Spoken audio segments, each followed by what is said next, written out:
Good morning, everybody, and welcome to another episode of Unlocked. I am your host, Tracy Wilson, and today I've got some super special guests with me. As you can see, I think it's probably on my right, but maybe it's on your guys' left. I've got two wonderful people sitting here today. Not just one, but two of them. I've managed to catch two big fish in my net, and I've managed to convince them both to come on the show with us today. So I want to welcome to the show Kathryn and Michael Redman. So Kathryn and Michael, two super best friends. I'm gonna dig a little bit deep and sort of get them unlocked and for them to share with us a bit of their story.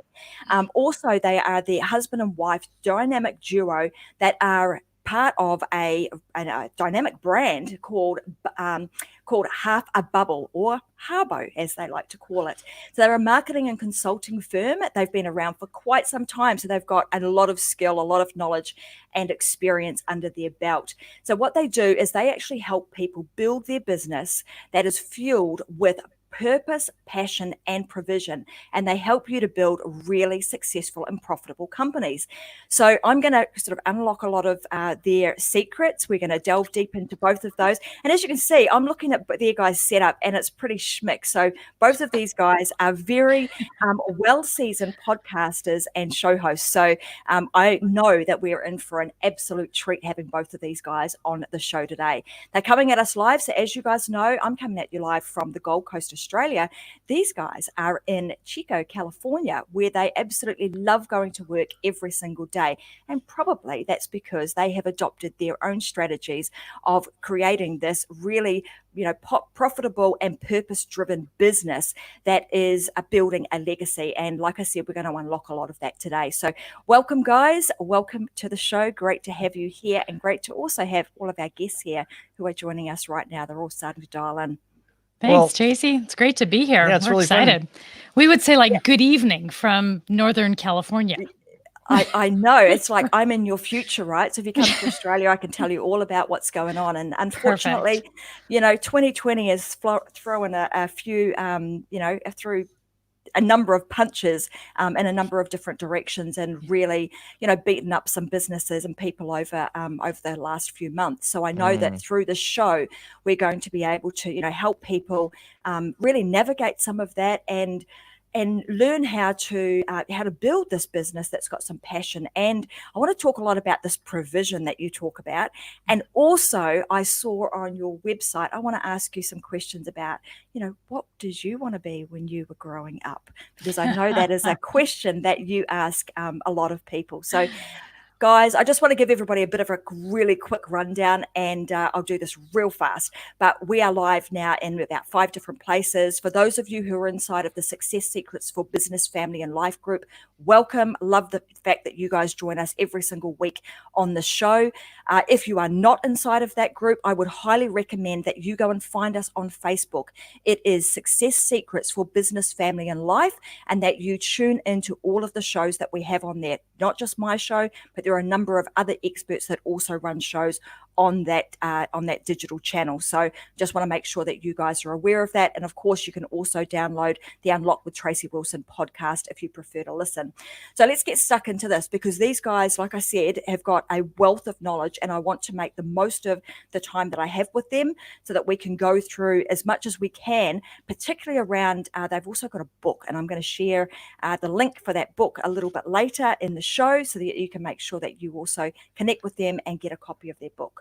So let's tell us a little bit about you two. And I know you guys go way back, and I love those stories because my husband and I, we go way back too.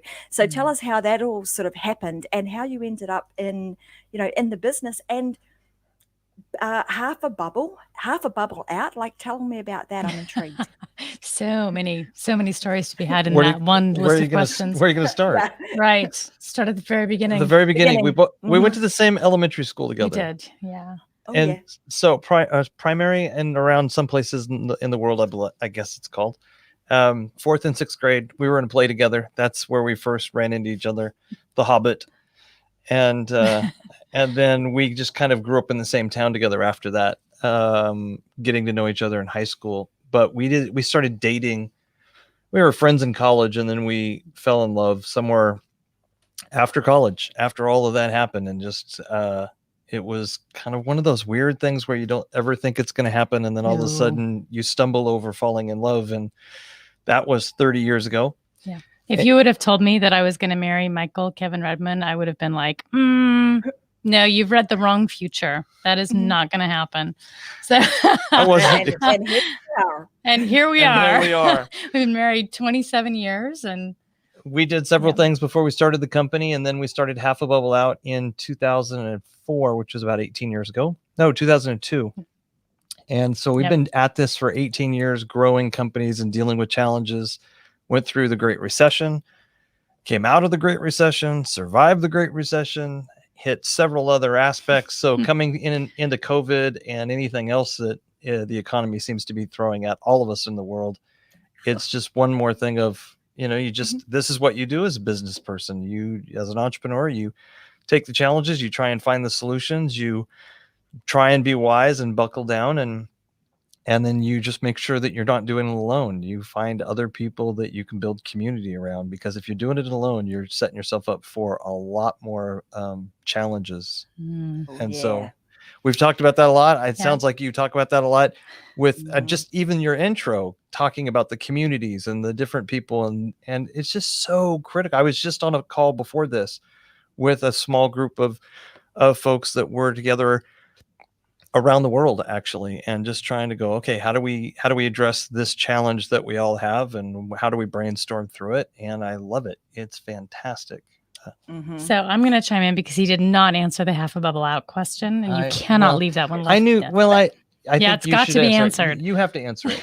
I shouldn't answer it. So the answer to the Half a Bubble Out question, where did that come from? What does that even mean? Is that the technical answer is, if you're thinking about a photo, like hanging a photo on the wall or a frame on the wall, and you have the level, right? And it's just slightly tilted, then the bubble is half out. So that's the technical term. But the reason that we are called Half a Bubble Out is because a mentor of ours described my husband that way. And and that was a long time ago. And he said, Kathryn, your husband's a genius, but he has a half a bubble out. So you might want to do X, Y, and Z, which involved him going back to school. And that's where that name came from. So Half a Bubble Out means we're a little creative, think outside the box. It was his way of saying I'm not quite level, so I need as much credibility as possible. And I was 28 at the time, so I needed even more credibility. Yes. I love that. And, it's an analogy that I often use about, I use kind of the cooking and baking, because you can often find me when I'm not doing this sort of stuff. I'm in the kitchen cooking for, my very large family. So, you get one thing wrong in that recipe and it doesn't taste so good. So, really important that we do that. So tell me then about how did, I listened to your intro on your website, and you were talking about, when we're kids, we sort of dream about what do we want to do, or what do we want to be when we grow up, and often that is around a job. So let's kind of talk about that and the situation that we're in right now, where a lot of companies are doing they do their research on how engaged are employees, and then they do this research and find that actually employees are not really that engaged. Not so much. No. And then we look at sort of the business side of things and the number of businesses that actually fail. So let's kind of talk about some of the statistics there and kind of what your findings have been. When we hit the Great Recession, we were on a trajectory that was a very standard entrepreneur new business trajectory. 2002, you're starting out, you're trying to figure out who you were. We went from the spare bedroom to the reduced remodeled garage, and then we found an office space somewhere else as the company slowly grew. And then all of a sudden, we hit the Great Recession, and we had something happen to us that was actually unusual, and it was we actually grew. Everything was falling apart, but we found a niche, and we call it a super niche. And it was the strangest thing in the world. We found podiatrists who were selling toenail fungus treatment with a special laser, and we somehow became these really rock stars at figuring out how to get these podiatrist patients, because people were tired of this problem. So in 2007, 2008, when everybody else was freaking out, even when our house was plummeting in value, because everybody's house, especially in America, was plummeting in value at first, we grew 400%. Our business in 18 months grew 400%. And one of the things that we realized is we weren't even ready for that kind of growth. We weren't ready for growing 10 or 15 or 20% a year is really nice because you can grow as a leader with it. You can ease your way into it. It can keep you on your toes, but you can grow with it. When it grows beyond you, all of a sudden it's like the plane going to an elevation that was never designed to go to. And we started shuddering all over the place. And we actually got to a place where we would drive to work and didn't want to get out of the car and go in because we actually hated it. It grew past our leadership. We had actually hired several people and made a couple of hires that were not the best hires for our company and our culture. We were still trying to figure out what our culture was. We weren't managing it very well. And then we had all this money coming in. So we kind of had this, man, this is great. This is what everybody hopes for, the growth, the cash, the bank account was filling up. It's the dream. Everything is brilliant and we're miserable. And then all of a sudden you're like, what? We've created a monster. I thought this is what I wanted. I thought this is what we wanted. And we had done all the stuff that everybody else says. You struggle, where are your clients, where's your niche, who are you going to be with?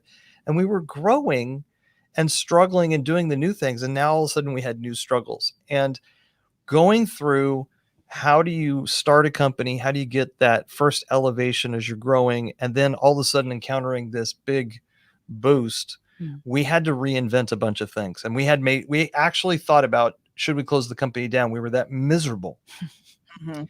And you're like, okay, we're into this 6 years. Why would we ever close it down? And yet we didn't know what else to do. So we pulled back and we said, we've got to take everything we've learned from mentors before, relook at it. We need to find some new mentors to add to it. We need to find and study some new things. And we need to figure out, how are we going to grow? And we kind of came out of that with 3 core things that were real critical for us. And that's what we based the book on, is really those 3 core lessons that we learned, and realized that there were things that were missing. Well, and I would say too, that part of what drove even writing this book that we have based our business on is the 2 things that you mentioned, which was the business failure rate, because we felt like we almost became one, but it wasn't for the typical reasons. And then as we dug in and studied and learned, it was like you combine the business failure rate with the employee disengagement rate, which when we were reading 2010 or so, it was Gallup had said it was 74% of American workers, and I think globally it's not much different, are completely disengaged at work. And so here we were, we had created a company where for sure some people were miserable. We knew we were, and we were very close to falling into that statistic. So what could we do to kind of rework and reshape things so that we could come back to the place where we actually enjoyed our business, because we had provision, but we'd lost the passion. And somewhere in the midst of this, I mean, we'll get to those 3 things in a minute if we have time, because I think they're real important and people probably want to know what they are.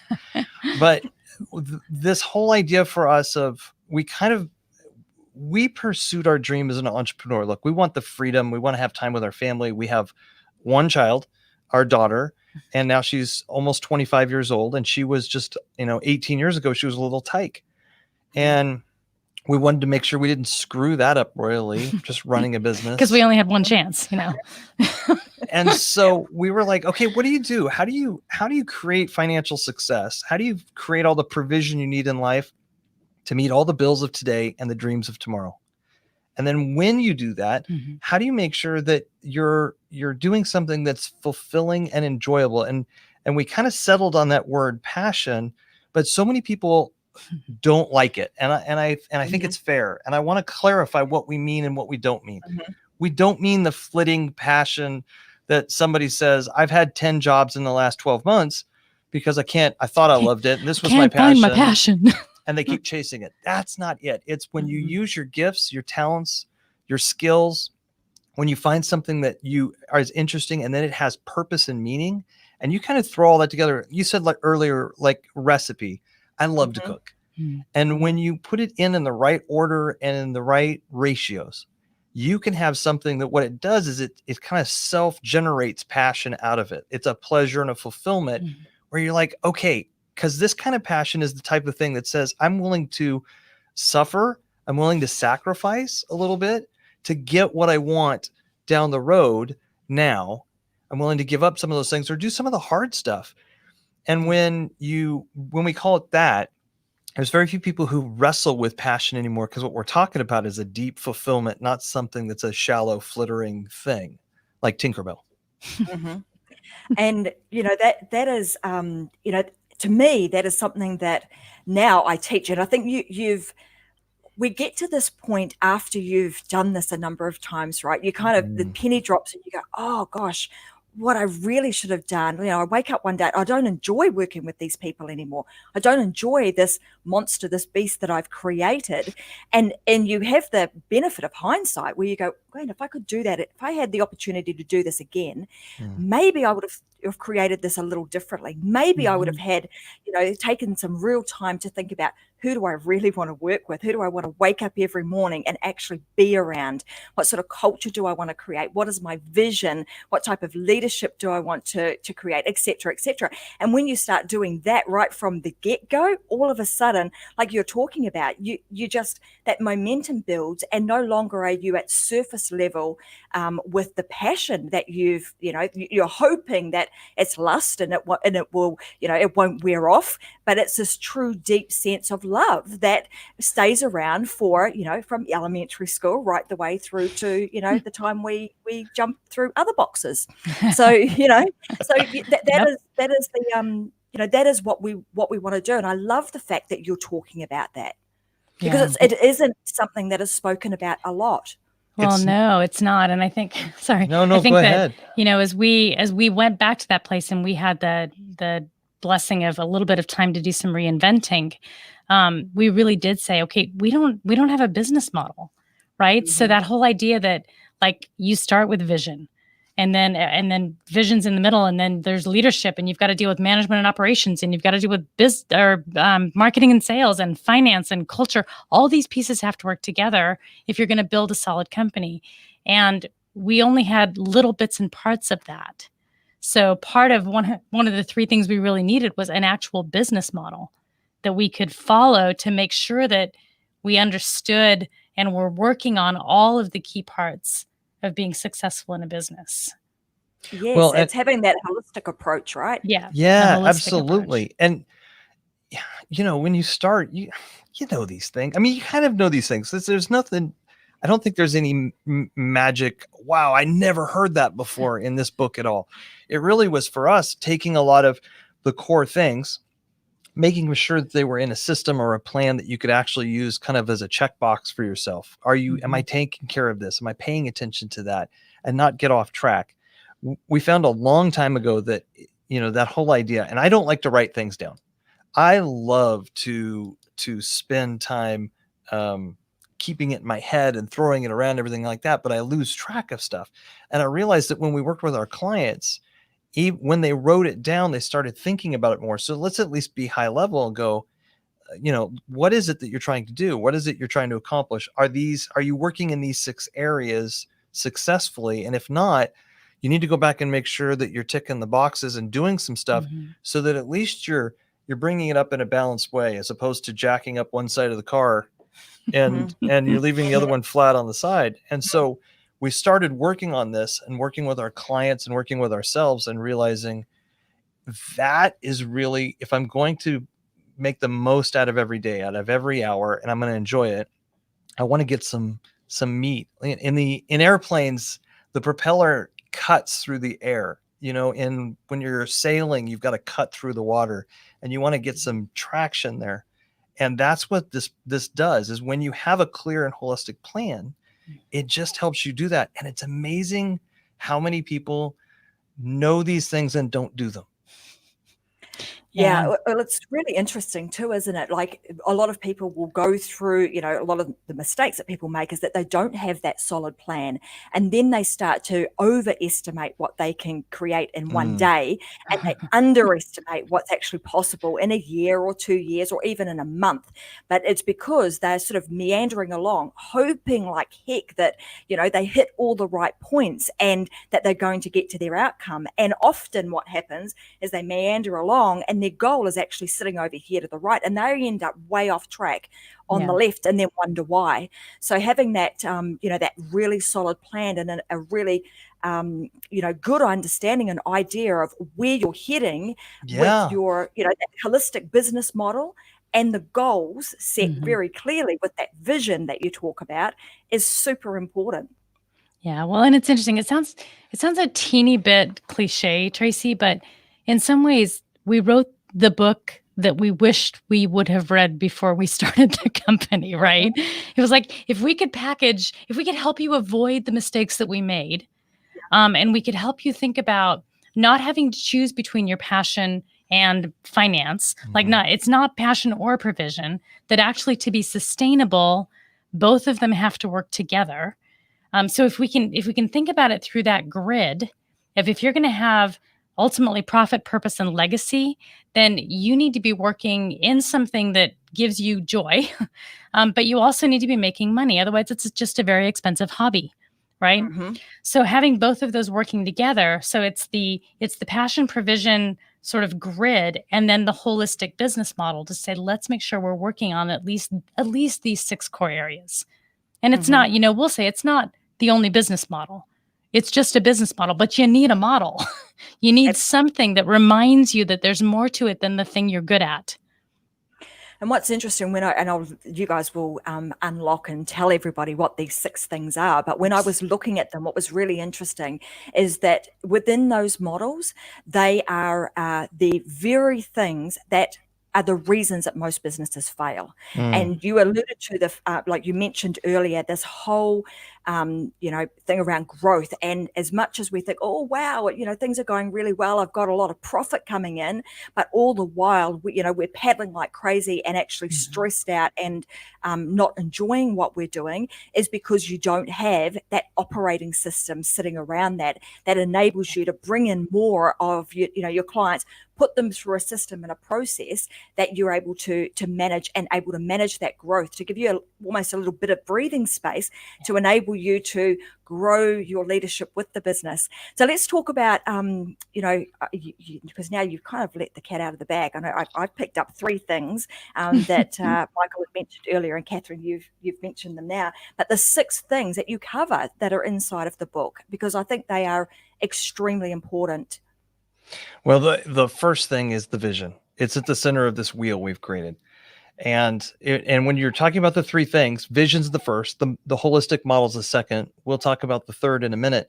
The vision, when you start, if you don't have a clear, complete, and compelling vision, there was a study done years ago, and I believe it's been reproduced multiple times. Matter of fact, I remember first hearing about it from Brian Tracy. Do you remember who Brian Tracy was?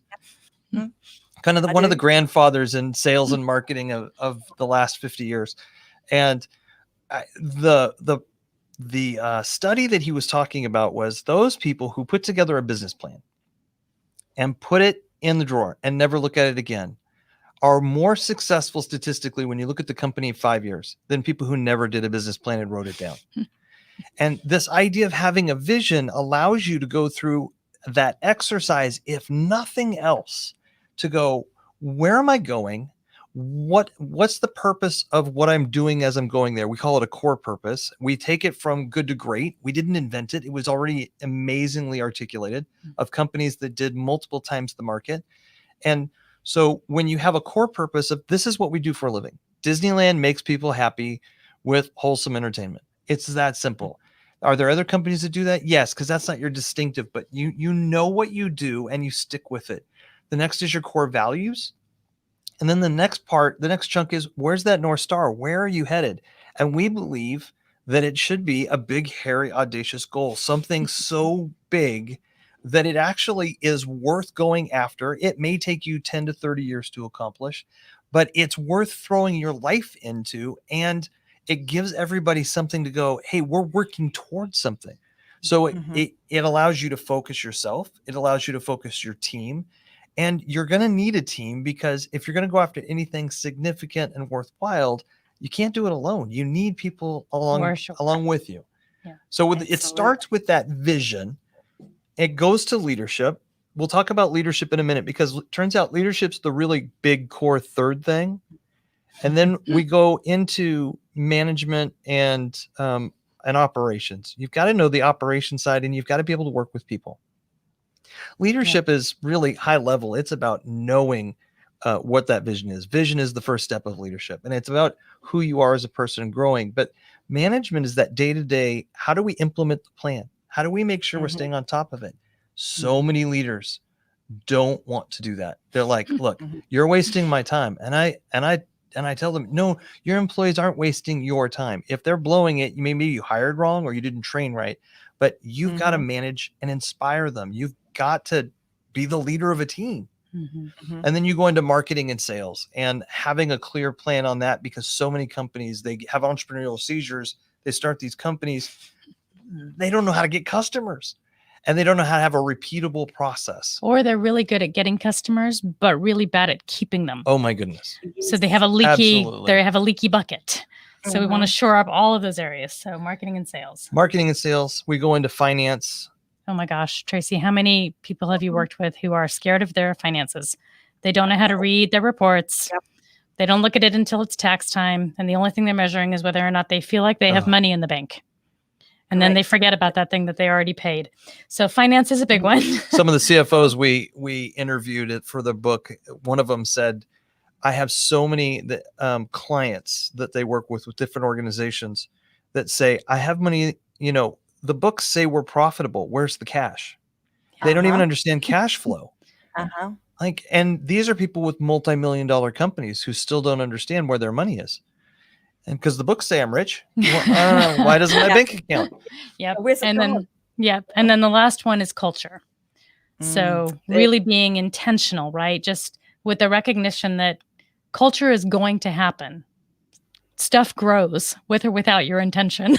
So if you're going to be intentional, if you're going to be a good gardener, then you're going to be careful about the culture that you're growing. And you're going to make sure that you're hiring and training and making sure that people are aligned. They understand your values. They walk with that vision and purpose that you have. And so all of those things begin to tie together. But those are the 6 pieces. So vision in the center, then leadership, management and operations, marketing and sales, finance, culture. Is that 6? Did I do it? I did. Well done, you. You did well.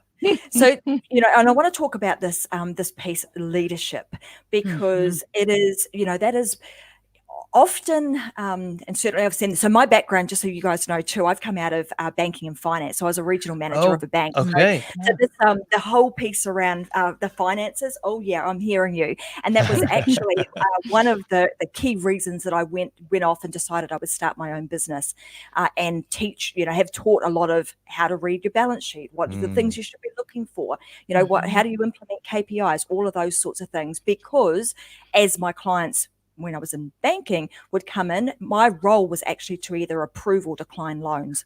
And unfortunately, I'd have to say that I'd decline more than I approved. And a lot of that came down to, the things that you're talking about. And often a bank is not just looking at, can you actually afford to pay that loan back? They're looking at much more than that.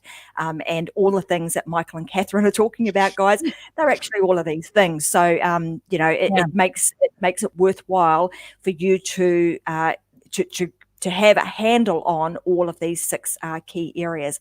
But leadership. So you're saying, leadership being the big thing, and often we talk about, hiring new people and putting people on, but often those people are looking to someone. So we talk about the North Star being sort of the place where we're headed, the vision that we're creating. But I think there's 2 places that they actually look. One is, what is the vision? And they're buying into that. The second is they're looking at me or you or whoever the person is at the helm for their direction, and that sets the tone of the culture of the company. So if you're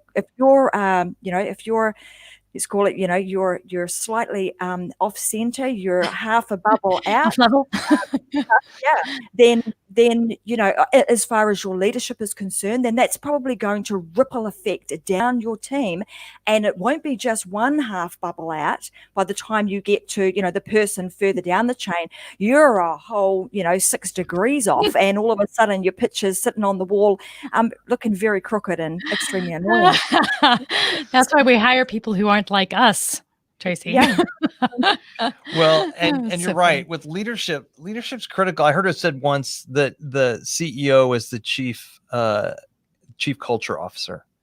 You really are. You're setting the tone. It's any good leadership. Any good leadership book talks about the fact that everybody's looking to the leader. In our case, we've got 2 of us at the helm, and they're watching us. And that premise that you have to rise up to a place where you've got to be walking the talk. If you say you're going to go here, you've got to go there. If you say this is important core values, you've got to hold them. The old days of mission statements and stuff, a lot of people in the last 10, 15 years are throwing mission statements out. They don't believe they work anymore. But it turns out that there's this really interesting story that came out of the Great Depression in the Chicago area of the United States. And everything was falling apart. Companies were caving in. It was as bad as everybody said. And there was a gentleman who said, "What are we going to do differently?" And he said, I think we should come up with some basic tenets on actual being caring human beings. So he brought his VPs together and he said, "Okay, we're going to do," and I'm not going to remember all 4 of them exactly, but we're going to build relationships and friendships. We're actually going to tell the truth. We're actually going to look for win-wins between us and our customers and other business people and our vendors and everything else. Well, this was one of the reasons the Great Depression happened, was because there were no legislation, or almost no legislation. There were no rules of fair conduct. There was just we're going to grab as much money as we can and to heck with anybody else. These VPs looked at this gentleman and thought he was crazy, but he said, "Would you just give me 6 months?" And they started to see their balance sheet turn around. They started to see their income statement grow. And when they did that, they started realizing that there was something to these core values, if you will, and they kept them very secret. They actually became a trade secret. And in the 1950s, he willed them away to another organization. And that story came out. And what I got out of that story, when I first heard it told about 12 years ago, I was sitting in this audience in one of these lunchtime business meeting things, and you're sitting here listening to a speaker and you're wondering when you're going to get out of here and when are they going to be done. And all of a sudden the light bulbs went on. I realized that this gentleman had figured out an idea of saying, we're not going to say we want the company to be like this, put it on the wall and tell everybody to do that, and we'll go do what we want. They dug deep and they said, this is what we value. This is what we think is actually important in how people should behave towards one another, how a business should run. And so I think a lot of times mission statements miss the mark because they're not coming out of those core values. And when you choose core values in your company, or your leadership team gets together and does that, and they're out of your core values, the way you believe business should work, it becomes a lot easier to be that leader who sets the culture tone, because you're not trying to become you're not trying to like, wow, I don't want to live up to that because I don't want to live my life like that. It's just like, be true to yourself. And there's a huge part of that. But as you know, in leadership, and as we've seen, and as we said earlier, our company grew above our leadership. You've got to keep growing as a leader. Yeah. And that's really the critical crux for us on that third part of leadership, is if you're not growing your inner game and your outer game, you're in a lot of trouble. But conversely, if you do and work on it, you can build a great company that goes a lot of places. Yeah. And I'm just going to expand a teeny little bit, because we do talk about inner and outer game. So a lot of times when people are doing, especially business, they're talking about mostly the outer game, which is how people see my leadership. But like anyone, really, if you think about it, most people are smart enough to know that the outer game is kind of the tip of the iceberg. And everything else that really makes up the leader, that's the stuff that's under the water that nobody sees. That's your inner game. So if you're not working on personal development and on really understanding, who am I, How do I tick? Why do I react the way that I do? Why did I freak out on that person? Like, what is happening with me? And if you're not paying attention to that stuff, then you're not going to grow as a leader. So we talk in the book about this concept of the inner game and the outer game, and how do you grow to be a creative leader, not a reactive leader, so that you're helping people and helping them grow, and you're good at both relationships and tasks, not just one or the other. So the leadership piece is really, really big, because one of our favorite sayings is a company cannot grow beyond the length of the leader's shadow. So however long the leader's shadow is, that's as far as the company can grow. And if it grows beyond that, it'll begin to retract back to the shadow. And half a bubble out, when we grew 400%, it was beyond our shadow. It was beyond our shadow, and we grew just the smidge, and we shrunk back to a 200% growth. Now, being good marketers, we often will start with saying, in about 24 months, we grew 200%. And that's very impressive to most people. And it's very true. But it's just the arc at which we grew was very painful. And you're right. A lot of marketers would say that, and people would be attracted to that. But it is sort of delving a bit deeper and starting to understand, well, what's underneath that, and how do you create, the holistic business where you are happy in all areas. I mean, the other thing that I think is extremely important, and part of the show, is about business, family, and life. And often people will, almost compartmentalize. Well, I've got a great business. I'm just going to do this here. And you spoke about it a little bit earlier when you were talking about your daughter, and making sure that she's okay in this entire process too. But the reality is, it's all of you. You're bringing that authentic you, telling the truth, but being truthful in everything, in all of your capacity. So whether it's with your family, your business, and your entire life, in my opinion, they all fit together. And if you can make them all work, in harmony, then you've got something pretty special. Yeah, no, we could not agree with you more. I think one of the saddest stories that we've heard, and it's been more than one time, is the story of the entrepreneur who's like, I'm going to build this business, and we just have to work really, really hard for 5 years, and then we're going to have a pile of money, and then we'll focus on our relationship. And by the time the 5 years is up, they may have a pile of money, but they have no relationship. And that's just a tragedy. They've missed the kids' soccer games. They've missed, whatever. And so that whole idea of, you said it, we bring all of who we are to work. So one of my favorite terms that totally dates me and makes me sound really old, but do you know the term WYSIWYG? Yes. You ever heard that term? What you see is what you get, right? The old computer term. So we love that concept of I want, no matter where we are in the community, I want to be WYSIWYG. I don't want someone to run into me outside of the office and be like, oh, right? Yeah. I don't want a client to see me in a different environment and be confused by my actions or my behavior. I want all of who we are to be able to be, obviously you can have different conversations, but I don't want who I am to be confusing to people. I want us to be authentic. So absolutely. And it's how much easier is it to run your life and your business when you're just being you, being so much authentic. Easier. To put on these facades, or what am I? Who am I today? And put on that it's a lot cap. to keep straight. It's a lot to try and keep to keep a handle on. So let's talk about some tips, because one of the things you've so extremely important is this concept of working on your inner and your outer game. So a lot of people know kind of the whole outer game piece. It's the tactics, strategies, all of those sorts of things. But let's talk more about that inner game. What advice would you give to people who are, I suppose, just almost on beginnings of their entrepreneurial journey, and they haven't, because it takes some time to kind of get to this point of, actually, I need to work on some stuff internally, so that I can actually cast a much wider and longer shadow. What are some of the things that they can do? It's a great question. And she's looking at me. Well, off you go. It's your favorite topic. I love this subject. Okay. I would never deign to. So the first, if we're taking this person who's just starting, okay, the first thing you do is you just got to start learning. There are a few great books out there. But what you're learning about is like, I love the topic of emotional intelligence to help coaches move forward. It is part of the outer game, the way you interact with people, but you have to be self-aware of your own emotions and able to control them.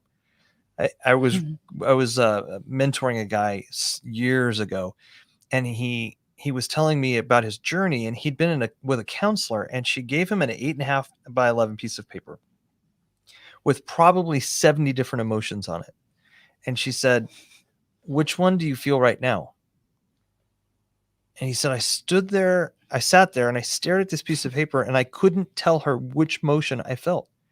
He was a normal guy that was doing normal things, and yet all of a sudden he was so detached, he couldn't identify emotions that got him there, and realized that was one of his journeys of trying to figure it out. So that whole idea of studying and learning, and emotional intelligence is a great place to start, is one of the great places to start, because you need to know that's where your sabotage happens a lot, is where your own thought patterns and your own emotions get involved. Wounding, defensiveness, people have broken trust with you, you don't trust back, those kind of things. And we always recommend The Speed of Trust as a book by Stephen M.R. Covey. It's a book that details and talks about this mystery, I think, that most people think is trust, the myths of trust. And he talks about it in business. Are you familiar with the book, Tracy?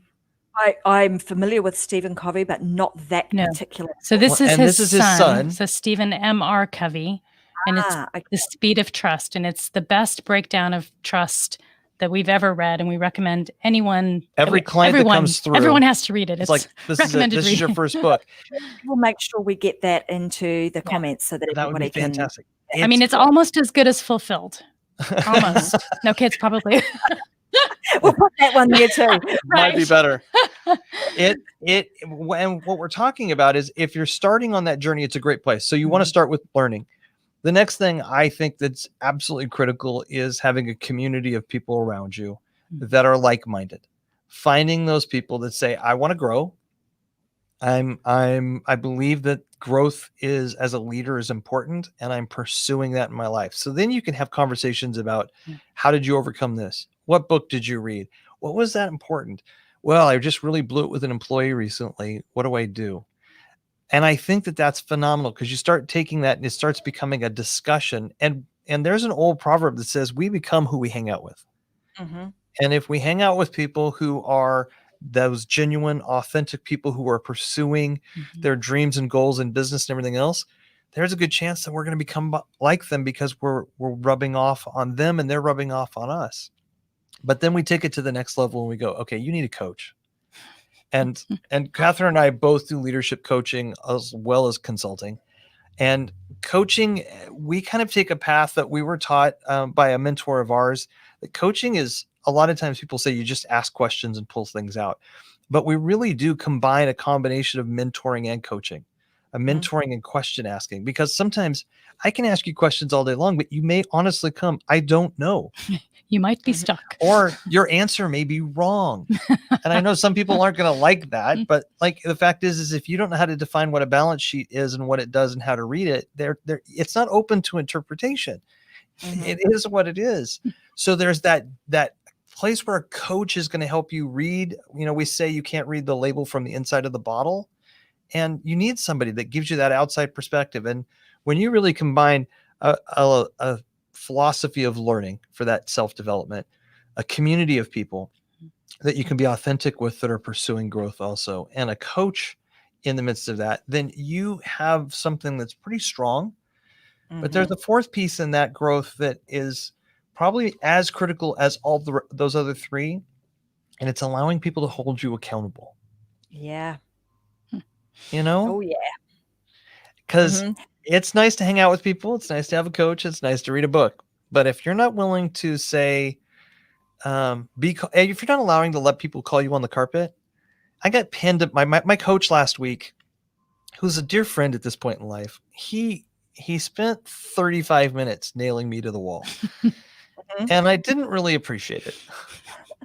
It's not real comfortable, is it? No. And I write him a check for this. And yet, although in this age, I don't write him a check per se, but anyway, Yeah, I'm thinking about that.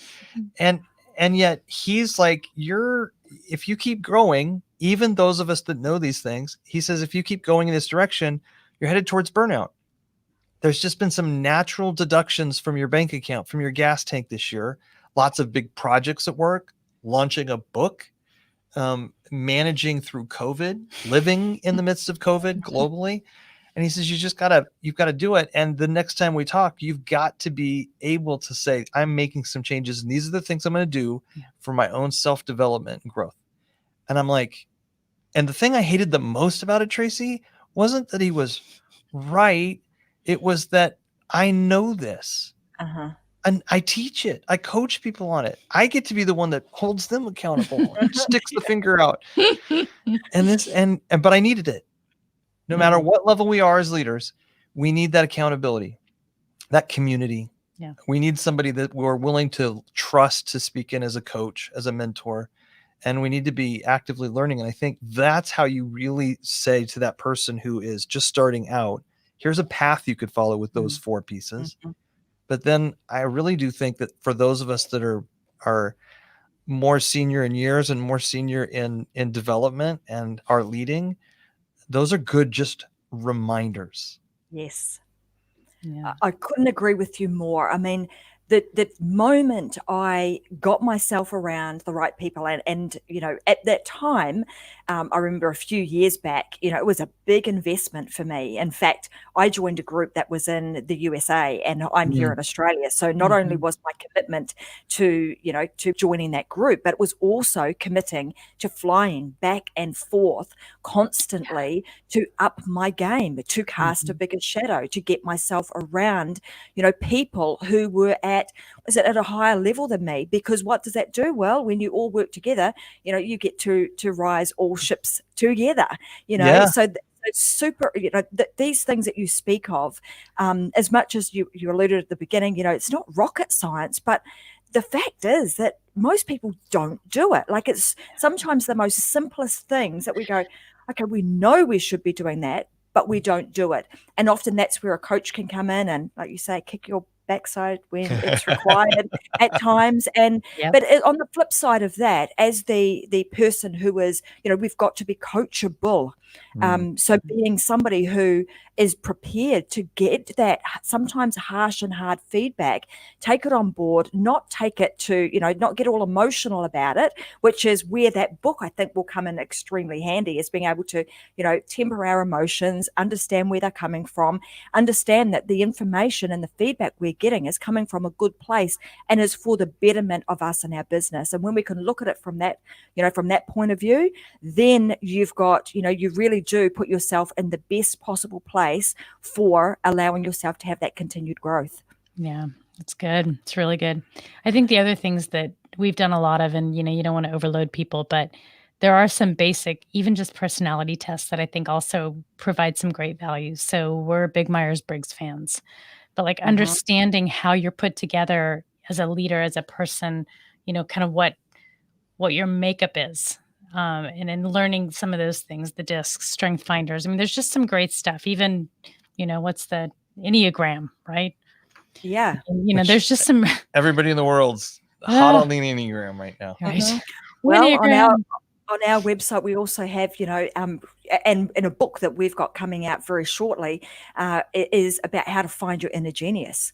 So, all of these sorts of things is like understanding, how do I tick? What makes, what lights me up? And when you can understand that, well, then you're on, you've got a much better chance of actually creating something that you are going to enjoy long term, that has some profitability, but also sustainability with it. Yep. Well, okay, let's talk about the inner genius for a moment.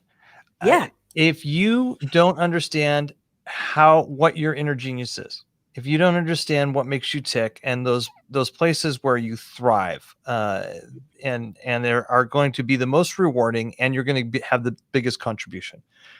If you can't do that, you will never be able to hire employees and find that magic in them. And it's like, that's a natural thing. If I learn about myself, then all of a sudden I can start looking at my team and how do I hire for my team and how do I find the right person for that? Well, if I can find the right person that has inner genius in that area, and I can bring them on, and they fit our culture, and so they're competent at the skills that are needed for that. That fits the Nerd Genius. Their character fits our culture. All of a sudden, you've got this amazing thing. But if you haven't done the work to try and figure it out, you're never going to find out how to put the team together that actually is going to create, like Synergy says, is going to create more than the sum of the parts. Absolutely. I mean, it's like trying to put, I'm going to attempt to use an American terminology here because I know very little about. We believe in you. We call it gridiron, but American football, right? So it would be like trying to put a team together with a whole lot of, what do you call them? Linebackers. Everybody is that. I mean, you're just not going to win a game, are you? So, you're going to knock a lot of people over, but you're not. So look, see, and I use that terminology. I don't even really know what a linebacker does. That's just me, I've been to actually 2 games in America when we came for a holiday. So I have experienced that American, experience of going to a big football game. So that was a lot of fun. Well, and Kathryn's the sports person in our family.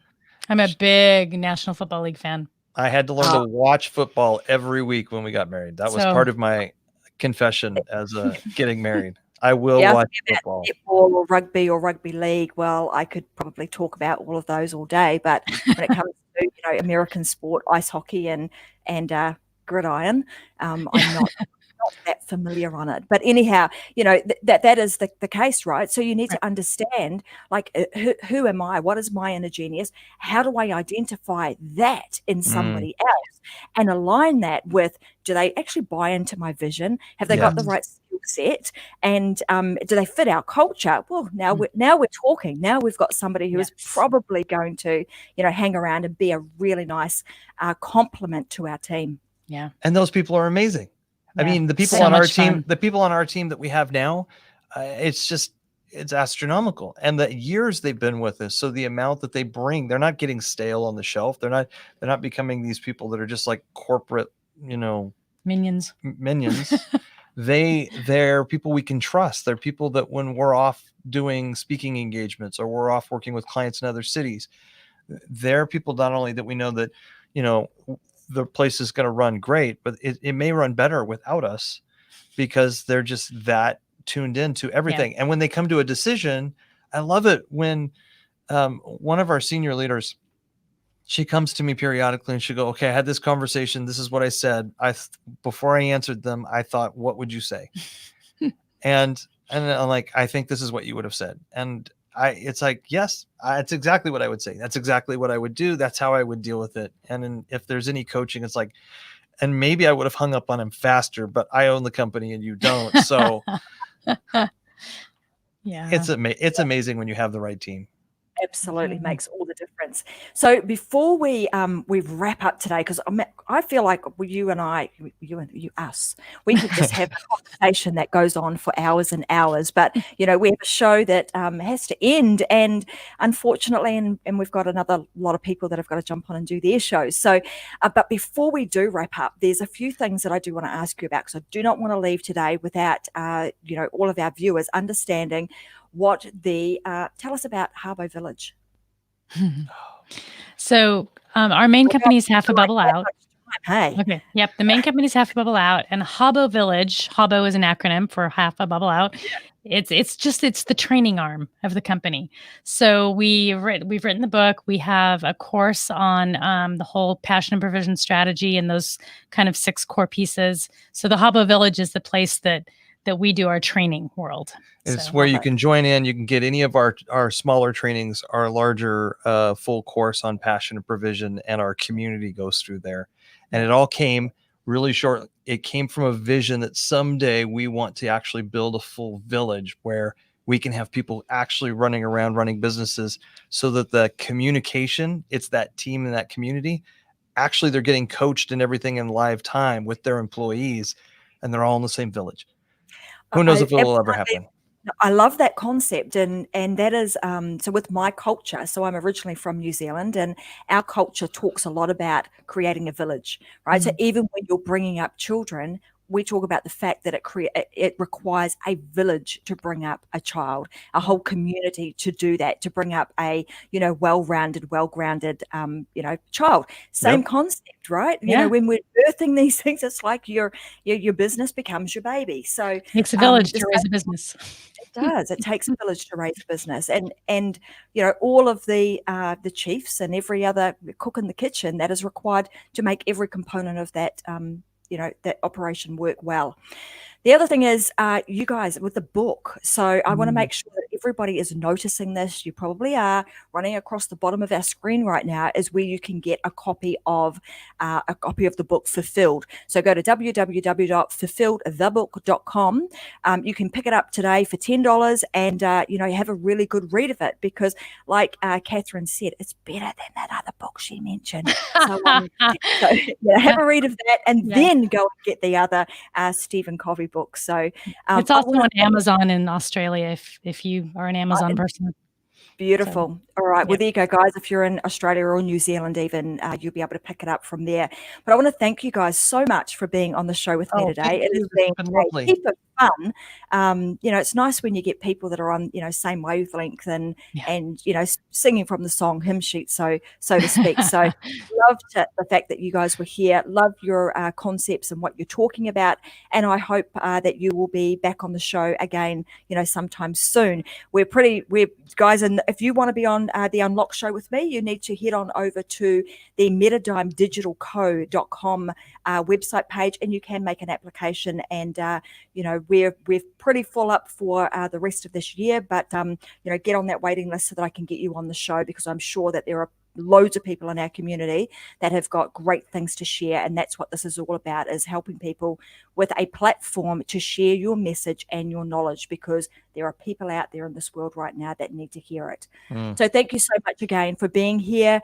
Look forward to having you guys back again at some point. Don't forget, everybody, go and buy the book, Fulfilled thebook.com. And as you guys know, I'll also be back this Friday. So this Friday, I will be doing the third part of the series that I've been doing, which is the Authentic Brand Effect.